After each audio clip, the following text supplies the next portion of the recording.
For this video mga Lods, sasagot po ako ng isang katanungan. Siya po si Rodolfo Jacinto. Shout out sa iyo Lods. Maraming salamat sa pagtatanong na ito, no?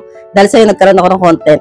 So sabi niya, ma'am, pa-request naman po, gawan niyo naman po ng topic ang lalaking maamo ang mukha pero hindi kagwapuhan versus lalaking suplado ang mukha pero gwapo.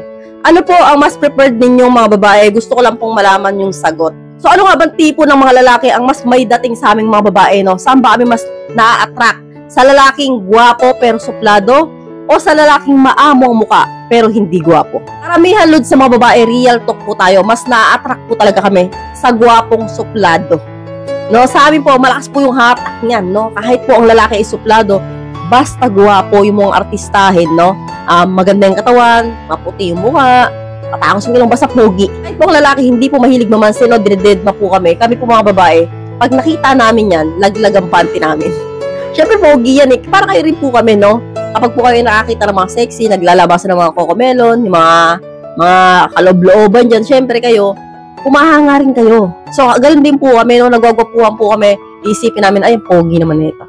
Pero, sabi lang banda sa ibuturan po namin, alam po namin na hanggang tingin lang kami, wala kaming pag-asa, kasi nga suplado yan eh. So, sa ganyan lalaki po talaga, malakas yung hatak sa amin.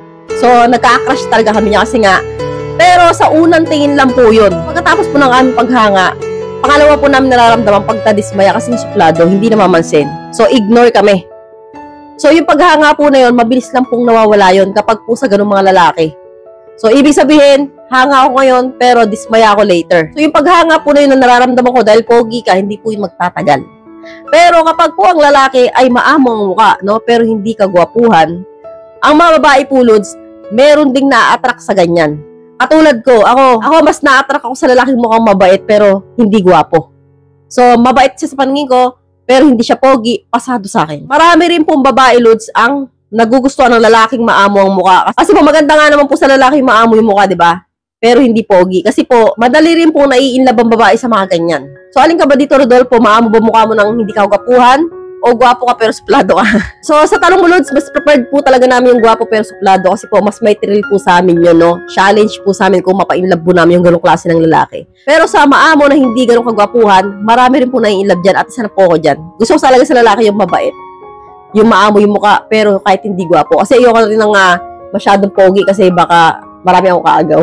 Di ba? Karamihan Lods sa mga babae pumapatol lang sa mga hindi kagwapuhan pero maamo mukha. Kasi doon po, mas may pag-asa po kaming makuha namin yun. Pero sa gwapong suplado, suntok sa buong po yan eh. May mga babaeng nakukuha rin po yung mga gwapong suplado. Wala po yan, Lods, sa itsura, no? Ang mga babae po karamihan, unang tumitingin po yan sa ugali ng lalaki. At pangalawa po, sa pagiging determinado ng lalaki or pagiging madiskarte. Kaya po, wag po kayo mag-alala kung hindi po kayo kagwapuhan, no? Ang importante, meron kayong maayos na trabaho at may paninindigan kayo sa buhay. So, hanggang dito na lang po tayo mga Lods. I hope you learned something new in this video. More videos to come. So, stay connected and see you again to my next video. God bless. Bye-bye!